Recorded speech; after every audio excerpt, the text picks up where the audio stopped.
In today's video, we're going to be doing this question right here.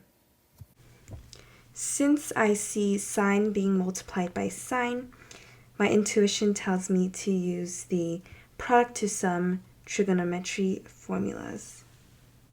So I've put the formula onto the screen, and this is for when two sines are being multiplied to each other, and it results in cosine. I'm just going to apply that to these first two sine terms now.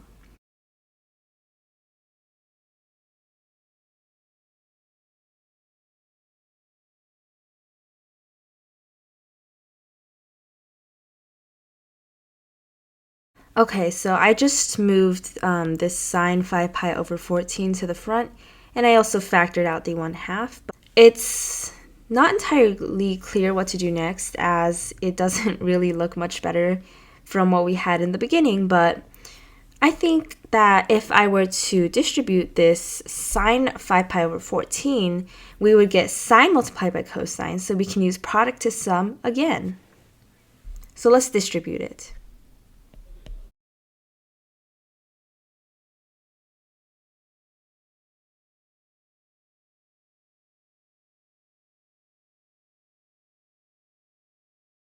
So now it's clear that we are going to use product to sum 2 times. Okay, so that is the formula on the top right. By the way, for these formulas, you don't really have to memorize them. You can derive them on the spot usually. So it's really good to know the derivations. Anyways, looks like we're going to apply this twice, so let's go ahead and do that to both of these terms. I'm just going to take out a 1/2 since I already know that there will be a 1/2, so I'll change that to 1/4.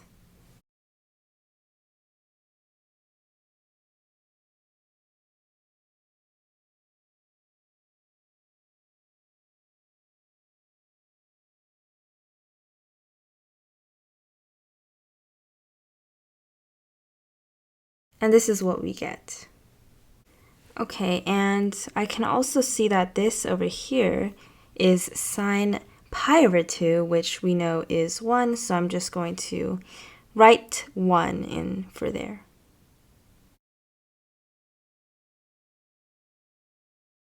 So now that we've done product to sum a whole bunch of times, it still does not seem like this got any easier.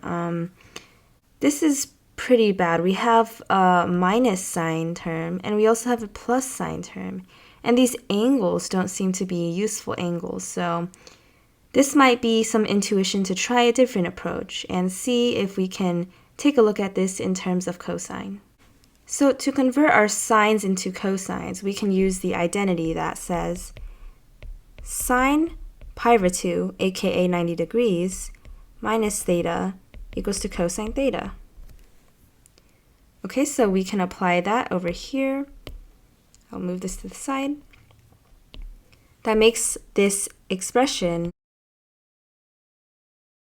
pi over 2 is equivalent to 7 pi over 14.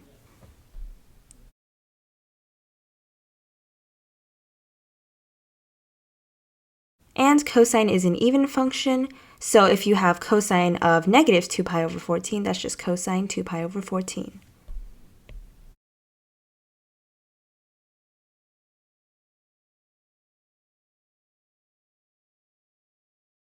And next, I will just reduce these fractions because I see a common divisor.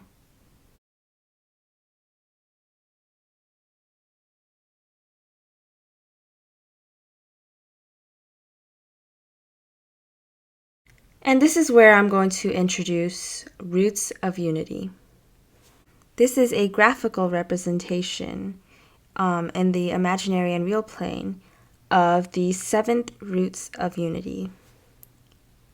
So property is that it divides 360 degrees or 2 pi perfectly into 7 equal angles. So for the first root of unity, this one we'll call omega.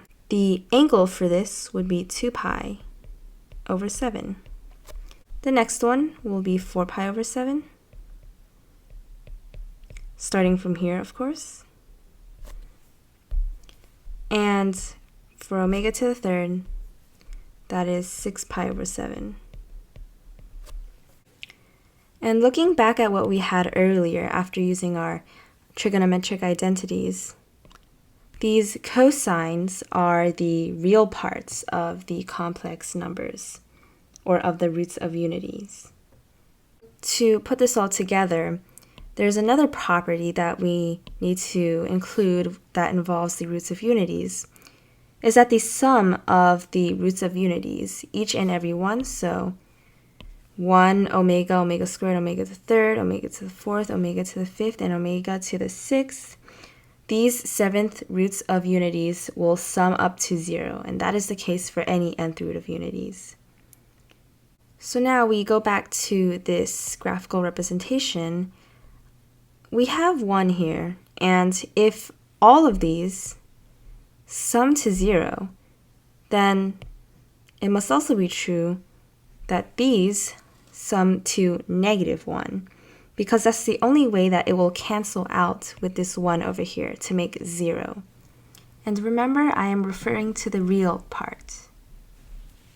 In addition to this, these two roots, these two, and these two, are reflected over the real axis, or they are conjugates of each other. This means that their real parts will be equal to each other.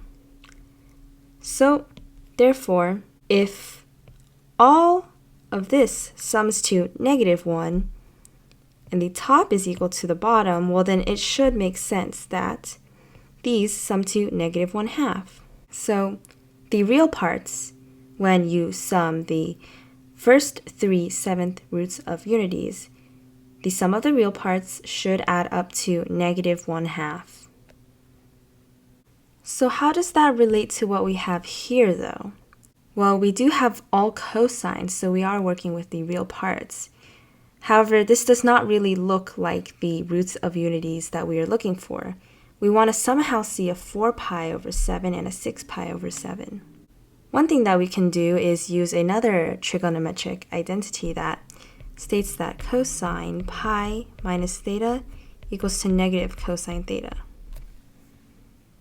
This can help us out because we see that it changes the sign in front of the cosine. And since we want the sum of real parts of the roots of unities, perhaps we can try changing these signs. So we can apply this identity to these two cosine terms. Let's just try it and see what happens. So in our case, pi is going to be 7 pi over 7.